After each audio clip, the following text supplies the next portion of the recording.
Te wabe be tangata whakatonu lea, peke sola te ngotola ofa whinau. Ia rea mai sekretari. E whawhikau, toka ngā tukoe ki hapoka mani ki he wholau. Tuku mai ofa ke u tāpua ki a ia. Ki wai au ni tiki te. Ko hakore pehe, ko matua ki mahau inga ia, pe ko understand au pito. Ko taimu ku whai ai hao whaki mo hao tō tēnga koho tāpua ki a o. Ko kai au pito ke utoi hanga wherei, hapore pehe kua mai hata. Ko ia na whai tō taha koe ni, i te kumi ora ba mai ko toi mahara hau ike taha. Ko ki ho hana whawhaka i ke lapa aula o whahe kos mau eia pa moe hoa. E tū taka te he tangata, ka mai tangata, os mau ia whawhakau. Nau ki lomi pe he telefoni, ngai tiki te mama pe kua mau tiki te siana. Tāti awha na mai awha, koe ni was whetū taki ana. Ko tāre kua whungani. Ka bau o ku monu ia pe tangata whakatong lea, e au ki lomi ne whai kunu sila. Pakaratu pe o ngata he waha, mana tu ko toki ako ta tiki te akuen he telefoni. Mau ka kata ai. Pea ma whanonga to lava lere whatongia. Talo kalo me ku o hasi mau pea mere me moe ki whanau pe whewhe to ana. Au ki he pōna whai ai malanga koe ni o whakauk. Pea whoki ki api mo whiamaari he lava lere whatongia ne tūngai lere. Na te tue ku whoki mahe aho o whulma taha. Whia nofe moe hoa, spend time iai. Ne teu ke kakata hu ta uano o fulu i he aho.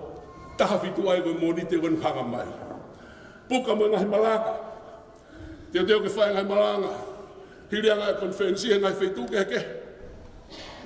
Te ose malanga pe hawa tangi koa. Ai haki mohe pahia. Toki peo ta turi ta porokalama au. Pea, i pōko ia ka inga, i hene koa, as a witness. Kaki ulava mohe he pōko ia. Hange e koe kai peke ulava mohe he paraki mai pe mata. Ahau tō ua koe ni. Pawhai pa whawhangu koa ma tuu whai malota. O rangi ai, kaki ulava me hoko kia te au. Whakaukau au te ki mohe whia maari he kolama whatungia. Kai ho aspi au he tokanga mai he toko ua. Whai pa wala vei whunga tā mohe mahalo teke lawa ha hawhi hoa. O te ofa ke peo ki mau telefoni tekse ange. Ai tōna whai whikau si sta elina waka. Whai whikau ko kro whunga nene ku hola. I he hongo fulu taha nima. Ni tuha kai peo te whapangu hoa.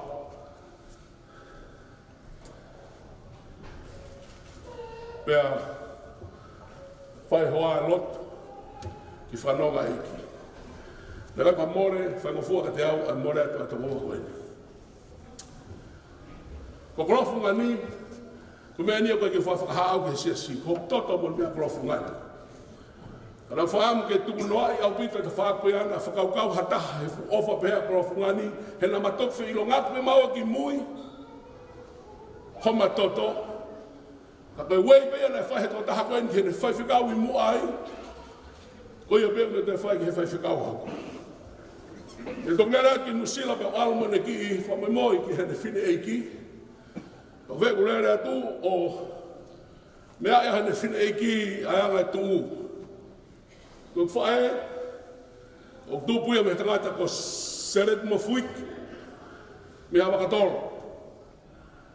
Ko e matapure whai whatongia pēa hame. Pēa pehe whoki, kia kiolani tui o ne toa o makaunga. Ka taipu kane na e whai whakahapanga sinoveti, nā e whia lahe te whineni. Pea tālu mi ai, ai ta mai sinoveti. Taku haratu pea o tu koro o ilo pe whitu haratu pai atu ki ai. Whai ma whilonga ki, pena ma whuklose pe te whinei ki. Pea hopa ea pa taipu o kou whanonga i ki nusela whai hanga aue. E mui holo pe sinoveti. Pea tala i pe koe ne tā maena. Fu uri hiva koe nā, fu tama malanga koe tama.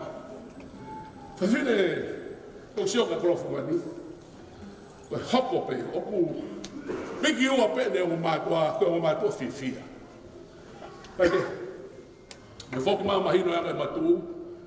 Kana tuko e pia ke pehe, ka ke whaamu. Ke whaebang po whakau hataha kuma whakawhamiri ha mea. Ka po whawhetai lahi ki o tua o ko ate whakapalahi abin ke toko wani. Ka salote ke te koe korofungani. Thank you for a job well done. Koe loi pēo koe ki hongi tangata ngāwa o tua. Pau teo he o tua ia, e toko taha. Ki hoko koe whetongi o to anu. A koe ngāwa ne whahe toko wani, whahonga la, au bitu he moui, se vaniti koe ni. Wate whamalola he o bitu, e mere moala, whamalola au bitu ke whanau. Koe loi pēo, ko whato whia ngahi taim pehe, I have my own kids here. Sometimes they complain, Daddy, I think you're spending too much in the ministry and forget that you have children and you have a family to take care of. I've heard that over and over. And ever since they grew up, they begin to realize and feel the reason why I sacrifice and spend more time with the Lord.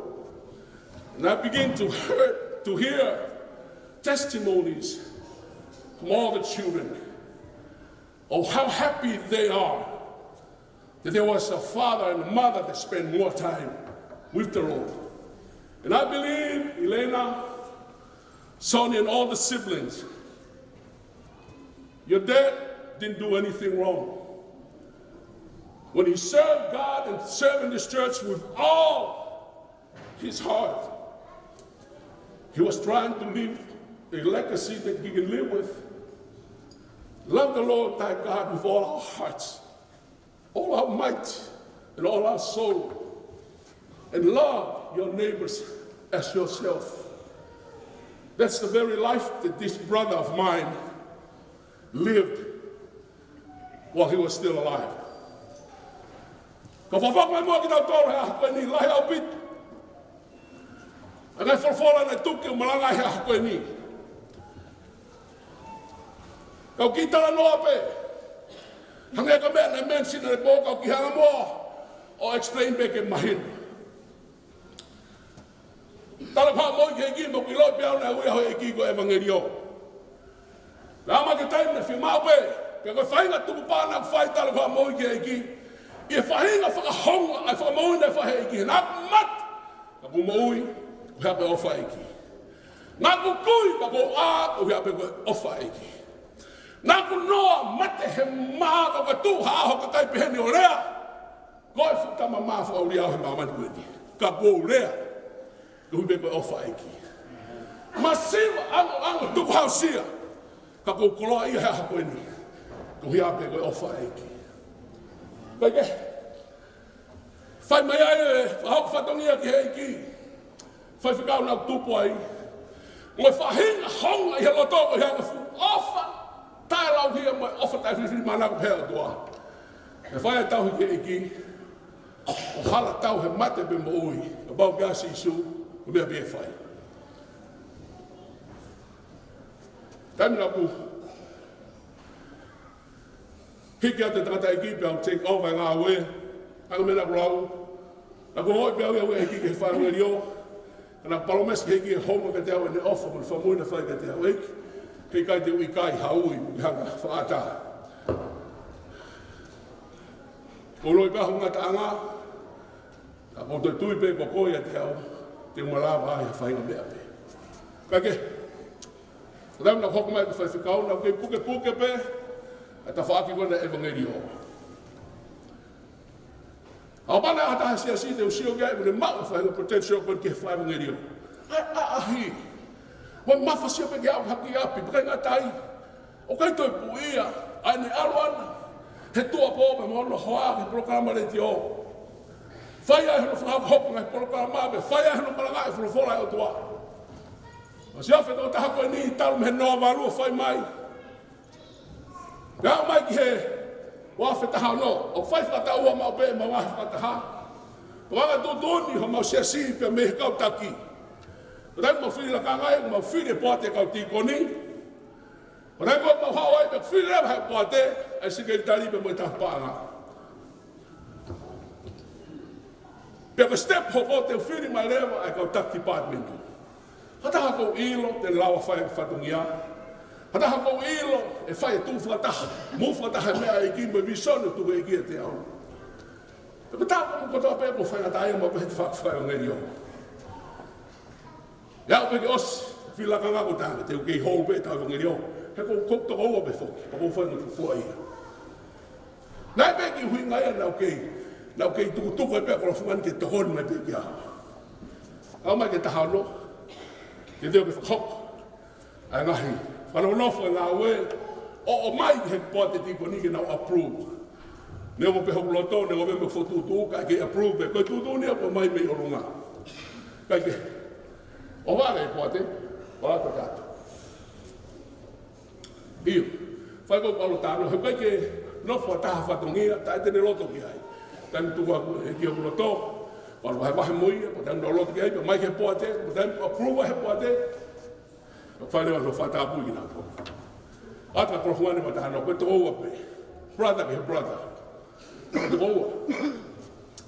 Ko ngoi he taunu. Ko kamata hango lau na ta whanongane, ko kamata ke hora skot ko pehe, tu mai beke u tawhataha ki whawhikau, a ke te kia e tau e wangeri o. Koe te hata hai te usuat, whai ngā e wangeri o. Ia peki mea taha ko whaampe ka pante ke lau, koe ko hinga ne ke tupu ai. E koe ha. Te ki whaamo ko haptak department ke te alo taulunga whamamani ho. Tau ke taulunga pe koe he iki whalelotu, koe ke meta ia ki ao. Ka kutui ko tangata koe te mangafi ataha, e wek lele e mangau e. Nā kutupu hake au suspende ko sipa au hola mama o, ka kuki mea na whatonga e au heo nono na ka mata aki. Pea sofi e whaiwhikau nā kumo ui ai, hanghange ka te au e wek anga pe, a ki whonga na ka mata aki. Nai hau ku whai te riha pe koe ko hahu mea ku whai. But to me as a pastor, and while I'm a pastor of a church, in the Assemblies of God, I believe, and I know that the Bay Area knew me by then. I don't need more katuang. Ko mata ke mawhanhanga ko rofunga na te ma sifa se to. Ko tangata ana e ngau. Ko anga ka kaia ki ai. I tonga. O discipline for malo me whatongia, hata hai o taolonga pe. Ko Amerika i o ke pe. Ka ko ki whaampe, talo pe he ko kati department.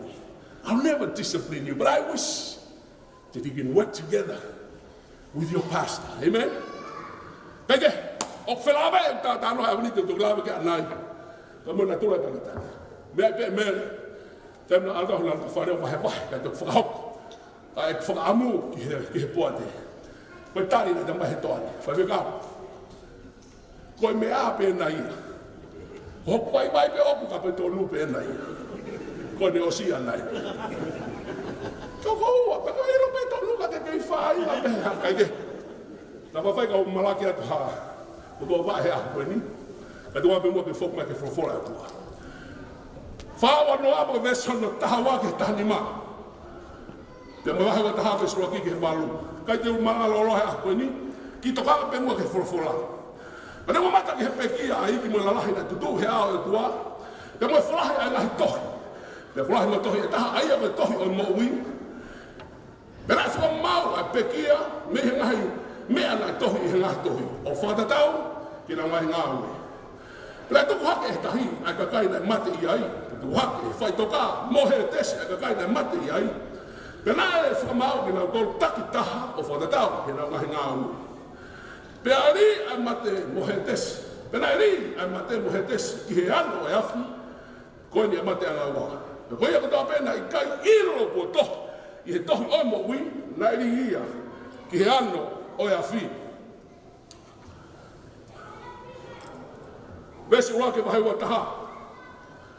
Pena ua mata ki he langi whaoma, whanua whaoma. Na kuhipa ke ane nai. He kua mora atu ai ua ki langi no ua ki whanua, pena i kai ke iai hata. Pea kua au siona ni ua mata ki he kolo maani o ni ko sefsare ma whaou. O waru hifo me he o tua i he langi kua teu teu o hange hata hine, kua teu ki ono e taane.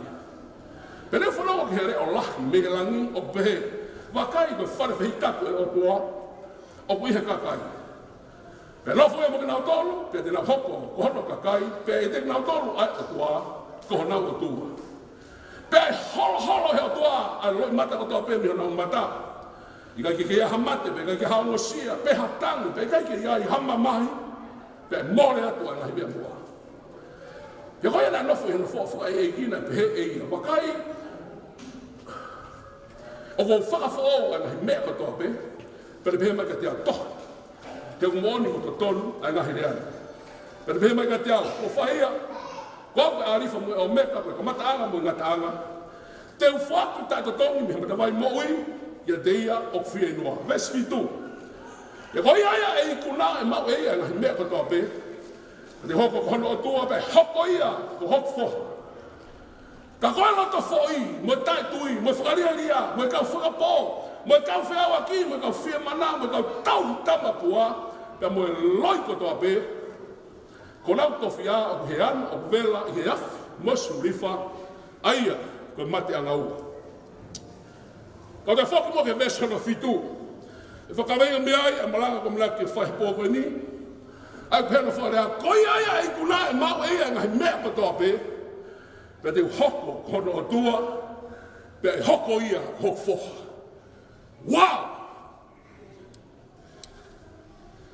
Let me say it again, koi aia e ikuna, te ne mau e ia mea kotoa pe, na hima gane nai.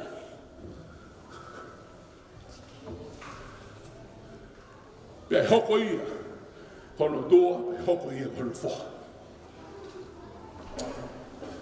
Kaba ka venga ko fama ko ni ke fama ma ke tau toka nga mo fo ko hia ki tau dolo.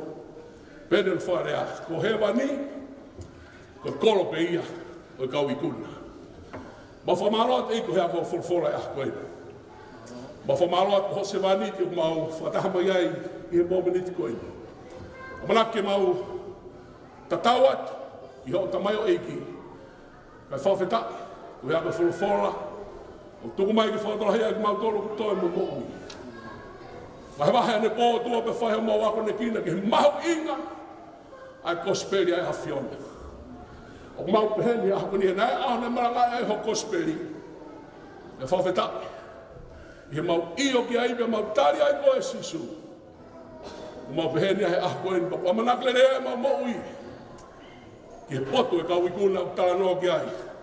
Ai tohi he aho koe. Kamata mo whakaos, mo se vaniti. O whatapui atu e wafata mai mo alo. Mo lau mari maani honi. Hanga ka mai whatapu whawakatu me heni ka tangata tau whaikitoa. A ta mua ki hanga, ngau eka ngai rea mahina o fua. Ki mai aka whakarotolahi o kou tui, o ku whiunga peia. Ko mai tamai o eki tau heni e aho koe ni. Ko hema ni! Ko potu peia o I kau ikuna. Lea, ai tahanga he whailote hui ke ni e whikau aki me la fofora kasi I so pe tamu men hei aho siolo koe baptaiso. Me whai marohi e whenga ke pureanga tua pepula vai whaka marohi pe ia. E kau marohi, koe kau toka. Praise the Lord. O ki kai, ko ha pureanga ia o kulava I he kau fōi. Ko pureanga ia ne hao peo toa ngah ki he kau ikuna. Kia e potua ki he kau fōi ulau ke veselo valua. Kau lota fo'i, kau tai tui, kau whakareria, kau whakapō, kau whiawa ki, ma kau whia mana. Kau tau tama pua mo loi kotoa pe, ko nau tofi a ki ano, o kuvela, ki afu mosu rifa, ai a koe mate anga ua. Potu ia, o kau fo'i. Kaka potu e kau ikuna, o tano ke hea koe ni. Tokai ko hinga nia ko ikuna he fuhu, ko ikuna he tau. Ko ikuna he tolo panga, ko ikuna he whakariari iu. O ikuna tano ke furfura he aku ni. Ko o ikuna o nofo ke maani o ni. Praise the Lord. Ko o ikuna o tano fua ke furfura e ko o ikuna o whatapu ho mo ui maana. Na ne hanga tu hifo ia. Ko hi katau mo ui ai. Ko ikuna ngai whatanga he blau kia paula hene wona e whaikia. Timote. Mana tipu ngau tolu ko pore ke anga whakaotoa ia krai sisu kua pau ke whakatanga ia. Ko ikuna ngai whakatanga. Tramai a taha ke teo papate weke toke taha talo hao mo ike heiki.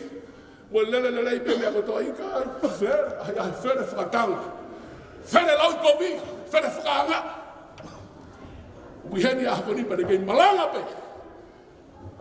Mo wakai mai gane po. A kei tu o whai hano mate aki e whora o tua. O hono uhinga. Ka koe pureanga o tua. Koe pureanga pihe kau i kuna.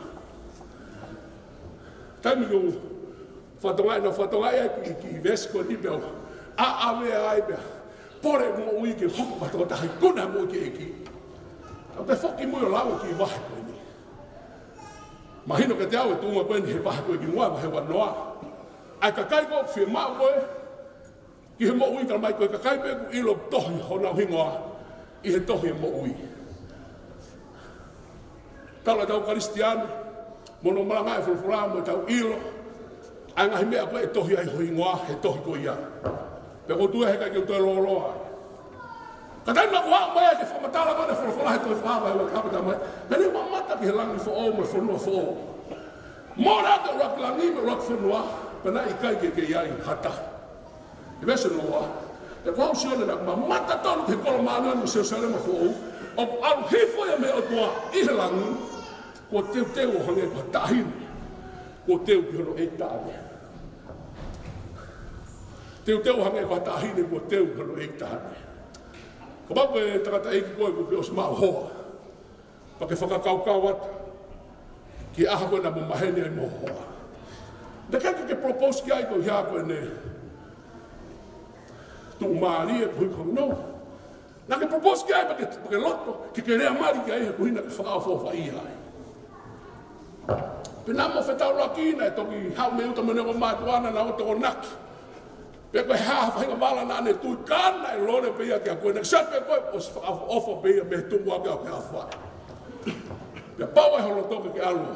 Lea mai. Pe whai e katoa maari. Pe koe sfia fia. Ke ki te tokanga koe. Pe koe haa mea whai. Tokanga pe koe me whai mo osi. Ai maari. Ka mahino mai pe omna ta hina whakaofa na ke manako ai. Tano mari o fa ese mis fa do que te au ka mai que te au. Tai mo fa a mari ba shot que tau do me a mari aqui. E ka to anga. Fa na teu fa of. Nga fu que fa mo ha mo ha. Ka mai fa ka ko ni ka te. Ko ba te ka mai loto mo ma do fa me ma do fa mo ma tu ko ma ma ki ata. Mo ne se mis. He ko ki fa na fa I ai fa me que mahino. She is mine. I want to be sure that I'm the owner of this beautiful lady. Tara mai. Ka neanga whaka ko toa ko ia. Nai kehe atu ki fui taimi nai teu I mai ia ke aha o e tāne. Praise the Lord. Ko ko hewa he pēo kia he au sia. Tai mua koe naku. Mana koe hoko hoa wha. Tau toka ngau ko hau me whamiri whē, hau me kolo ko whē. Sio pēo koe po a ave ai pēo manako ai pēo loto pe hoko mai. Osi whai ka pau. Ne hau wala si beo mamari osi lore peke au. Ka whai atu pa koe. Tō ohi a mātua whenga ke māua tu e, tumi mai e, palani e, ai haku whare lotu pehe mo pehe. Kau whiu ahe tāri wha mai, wha mo ose mari. Ka toki aha kare whai mari. Ka ina. Taimina ko haa tu I mua me whai whakau. Wha sio atu taim koe tak mai tahene mari. Aha koe kondai. Hao toko tahane whawhunga I mai o ne taki mai. Ke o mai ke whaki mai ke hao. My goodness. Couldn't believe my eyes. I said to myself, is that really her? Toki, ilo atu ki mui. Tana e liki ai. Ai osita. Ai family. Liki ai osita ai kau whae. Kau mehitanga. Mo hai fua. Kau mahen. They threw it all to her. Ai. Leonga o whakaofa. Kau makehe ati o teu I hono e tāne. Ka mai whawhurahe. O pehe whukoro koen. Wa manaki ke mau he ka wikuna. Na tau mai mi tonga. Tau whakakakau ka tau ki tombe mi tonga ki fishing tau. Mea. Na tau I he whanua muli. Pa tau toki o tala noa. Masi kai peta loi whawhawha fishing. O wana pek tau ki homo mai ki Nusira. Tau whok me fui tāno au ke hea. Masi. Ta koe tō atua Nusira. O wana pek whakamari tonga au mai ki Amerika. Masi. He wani ata. He wani ata. Ta koe whai peri ko riko I haku whatapu. Aruange ka uroke aruange e ta whokokau ta toka siri nia. Tafe mai beka ta walamaa peta. Ta tuke o maa sio ta koe loi. Mau ke tau tu fiwebe. Mau ke tau liko ke tu mau siri. Koe whanua kone ko tala noa ki ai. Tala mai hangei a tahini ku teu penu e tāne. Ka pāti ki whanau ne rei ke mea ko whenga ki explain ka mūtu runa. Ko tui te ki whakapiko piko. He whakawai wa inga he roto. Ko tui e tuku a. Ai ala te mea ka ke. Tātā heu pēmo. Whai pe hopi lau. He koe whenga ki he kolo koe ni. Ko te teha mea pehe ia. Tala mai. Ko ia pe e ikuna. Ko ia pe te ne maa patu ko ia. Praise the Lord. Amen. Praise the Lord. Kai ko haptana. Ko hinga ko hanga mai whare. Pehe kai. Whamore mora hei kai te rau au explain whiunga ai whakawhawha hepana. Ko explain bea ko maaha mariha ki mea pena o asia. Taimna ko hawa ki whanuan, uro hoku mata. Toki ilo au tau kia pe ukaya ko uri heku siwa freeway. Taimna nau heka he freeway mi marama puna hau ko maapi. Kainga, pea u wha oe kāka toa pe. Si atu ngingila pe mea lele kotoa, toki ilo te hahota mo kia ukao me fua. Aku i whakatonga tau mai mi ai, where whangi pomu, o tau pehe tau torea mo. Wait until you see this place called New Jerusalem. Wait until you see this place called the Holy Land. Te tewe tua wana tangkina pa mo kau tua ki Holy Land he tau ni. O peo ta mai kolo fungani ki kutapi mai kau tua. Ma whikau sai pe mo ki maute pong sāpate. Ki tau maulotu, ki whai ha maulotu. Ki mautok whalau. I whalau pēni ki he Holy Land. Now, if you have been to Lama, and I sang this song that I sang this morning. I sang it. And I was like, now, it's good to go to the Holy Land. But don't miss the real Holy Land. Amen? Don't miss that trip to the New Jerusalem. If you have seen something that you call good or pretty or beautiful, let me tell you, you haven't seen a thing yet. You haven't seen a thing yet, believe me. The New Jerusalem that I'm talking about in this message. Te ke ofo koe. E tō laka ang hao fō awia he ofo koe ne whai koe e he kunsi pahe tēmne au e ke Solomoni. Whanonga he tā noi mai whawawha. Whanonga tā noi mai koroia. Whanonga tā noi mai hanonga pe whai atu. Nā wia ahana alo au kia. Pe tō pēhe kui nini. Tā koe mea pēne whanonga ai. Pai au pito e vāwa awhi e mea ko hasu pawai. I will tell you this. You'll be more shocked when you walk on Golden Street. When you walk on this New Jerusalem that I'm talking about. Te ke toi e ofu ke ho whareange koe. I hao moroki hala koula. O tala noa ke hei ahko ni whurwhura. Whahinga, i kuna eni. O whaamu e ahko eni. Ki tau hoko kau Kristiane i kuna. Whia nai taimu tau kau e helo tumu tau wha i. Ai to ki mea tau hori mea ke tupe ho tau lopo. Ai mea ki mea tau pehe tau sai. Wa kai mea tau mai whurwhura aku hala hao mea o whai. Ka ke whiri taki me mea. He ko whai whikau mea ia pehe mo pehe. Mea he mo mea ia mo mea na lotu fuaroa pehe mo pehe. Whai atoa mui ki ai. Ka te tahata te koe ahko ni. Ko he wani ko tanoa ki ai. Ko he wani pia kau kuna. Ke tui ai ke pehe. Amen. Amen. Hallelujah. Ki kuna whewhe whai kau. Ko manako mau pehe ke rau he tala noa ka kaina na ui kuna he whorwhora. Ia e kau i kuna ko manako mau kuhana tala noa. Ai ko iloa ta Hebrew boys. Lagi taime tahna. Ia di ko ngofo hai wohen. O tuk na mau i tare ni pa na manako hiva rap. But that ha hingoa ka ake mau kumbe elata. Hebrew boys. He nanau toko toro. O repe ku saia kau re kai sia sio join mai to fa to nima. O ta ko Hebrew boys na toko toro. Ai ko ko hinga ki ai ne mo tora. Kage. Manako mau pe talo ka tata ko. Ko me ko manako ai no na tala no. Ko ka tata mo i kuna. Amen. Praise the Lord. Fai alguna fam ki ta wa ko mi ai. Fai alguna ne a ke time muna materia. Muna vela e wafka ka ko ni. Ki pawang be te na tolo na tahi ko mo ui. I na hao me ha fi. Ko hi ko na puno ki a do mat. Fai ai ko na hanga ai ko na fo wa tani la. Tam na tapo ke ne lo tu ta mo ne toi. Lotu ya ringa tō. That's the kind of victory that I'm talking about. Because according to this topic here, that place called heaven is a place for overcomers only. No sissy is allowed to that place. It is a place that was prepared by God for overcomers only. Ka kai pe una wikuna, mo ikuna, tala noa ikuna. Whawhita ki eiki. Nerei la si hoa, ngā wai pe. Tano kia taha kai whailo tuhe weekend. Ke toa kon ko Stephen. Tolo maka. Kata mai kai lotu pe. Poka taha ngai lotu. Poka tolo kana tolo mai. Alo te eiki o mo na lawe na huiaka na tolo. Hallelujah. Anga whewhe whainga ikuna ko ia. Koe ka kai mo on pe ia, o fuwhi ma. Ke nau kau, hono moroki halaka ura. Amen? Praise the Lord.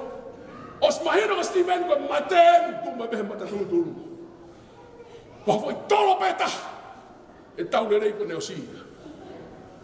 Kana e pau pehe lote tamai o ikuni, ke whai pe whamore more.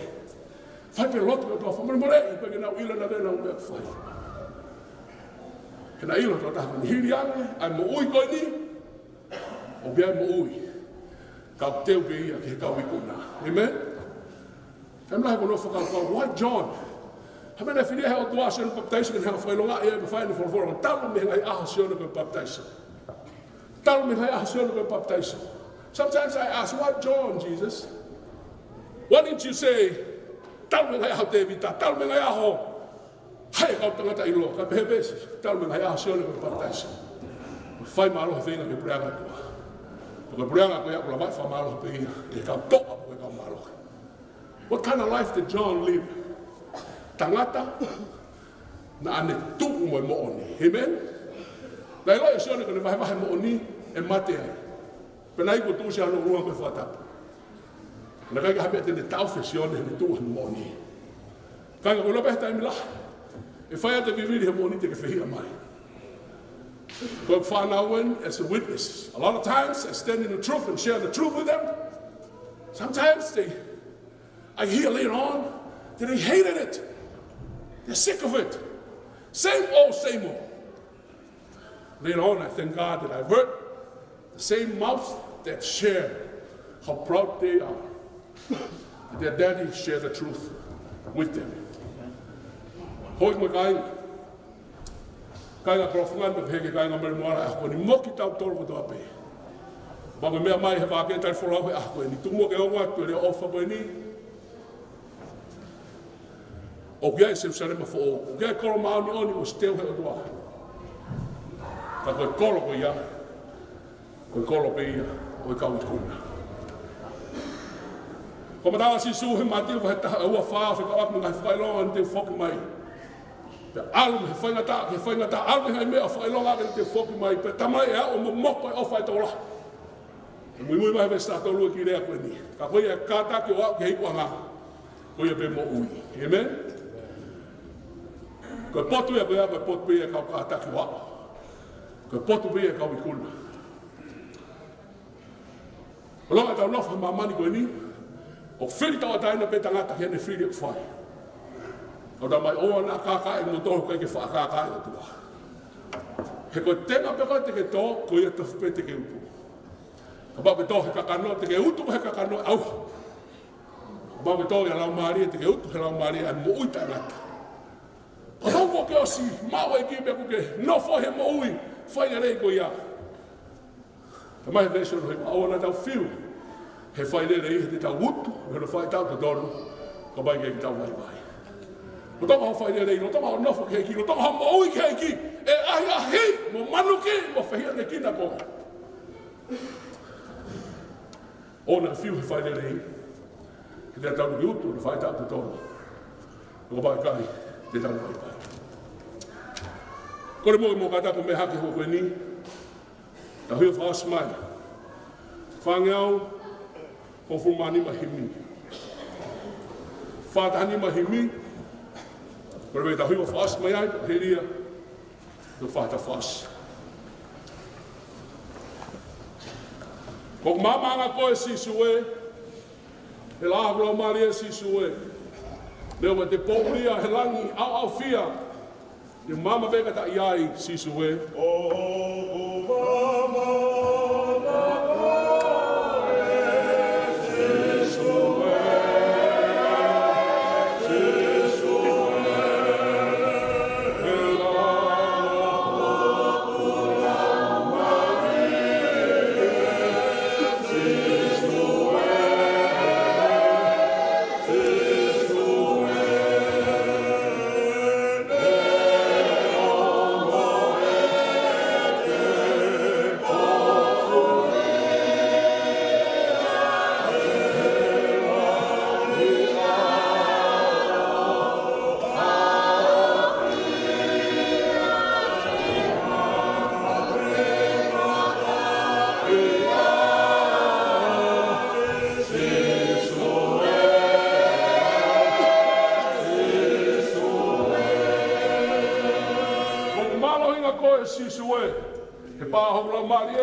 Newa e ka pui au, he tau o he ri lau te au.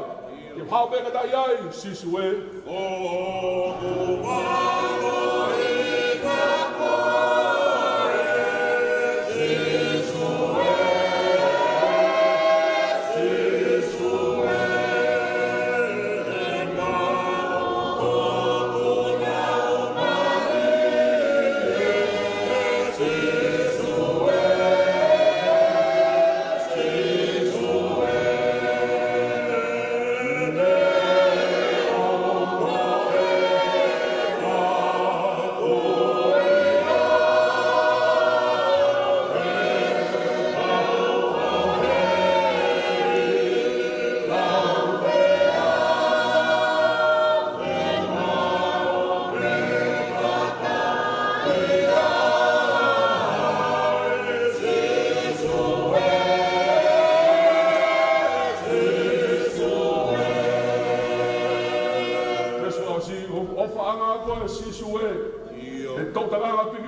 sisu e. Hapato pe te unofo ai, I heni pe I he wani, te urata pe kata iai sisu e.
Sisu Christ, ofa do re tamai, fe la mari man on.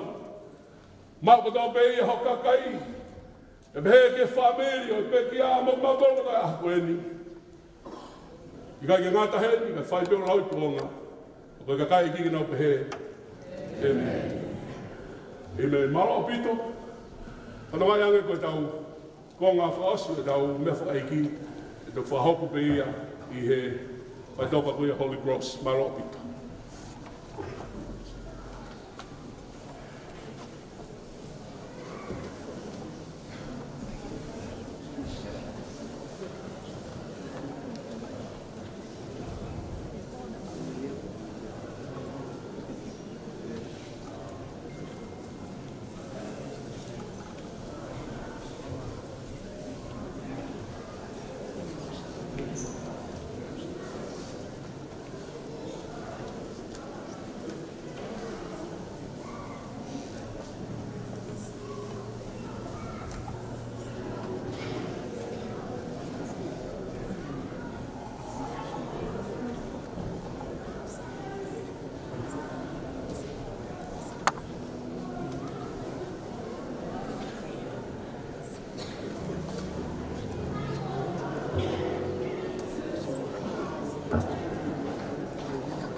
Pada whangonua ko ki eke atupe, pena ia hatahana ni whātapanga ia ki tablet, lana puru, na e ngalo i tua i tawhato o he maa o e hua tupo e ni. Pau ke na ke maa o ki tablet ko ia o e tau tahi mui o kune. Whaamu ke awangi o whafoke mala.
Got it,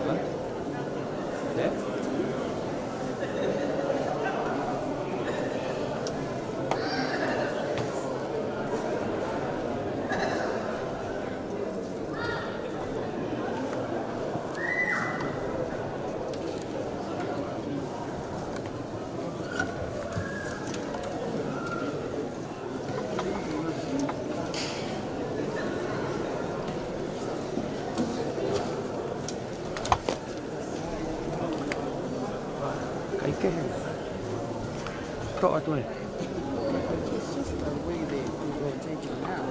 No, I'm going to follow it. Yeah. Oh, yeah.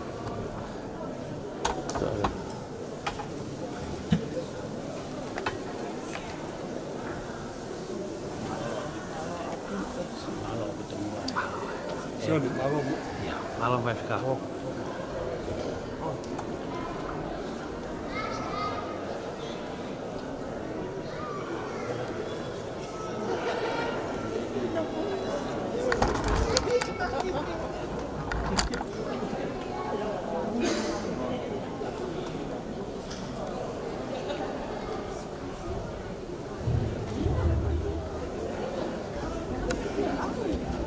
Hello, what today? Hello. She was smiling. Oh yeah.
watch this curve here.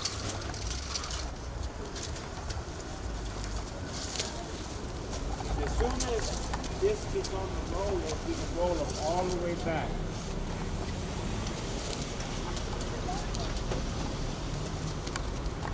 Just roll them all the way back until he stops. Show you. All the way back until he stops. There we go. Michael, we have the flowers. But it We can get some flowers in here. really, we can get in the flower. One thing in the basket.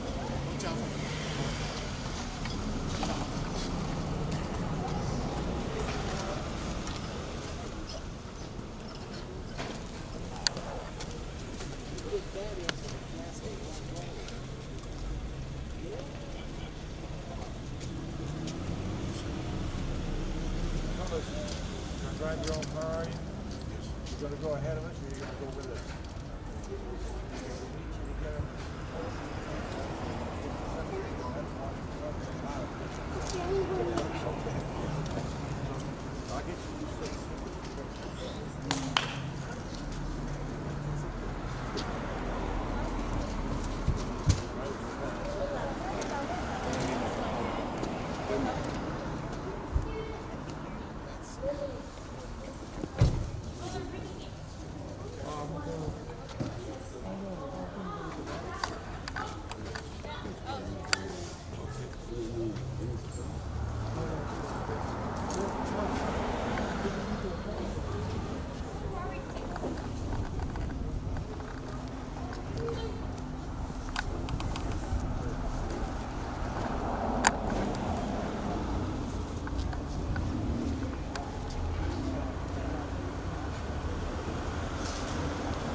Go in the front windshield on the right.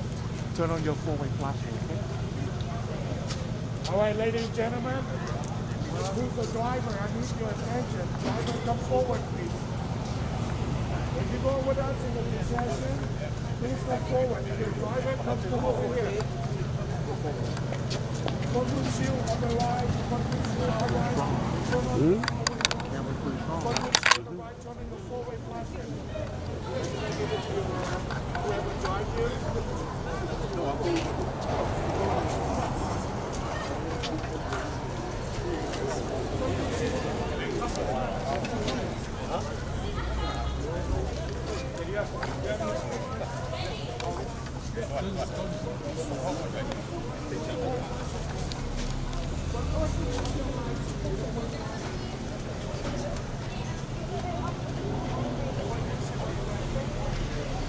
How you doing?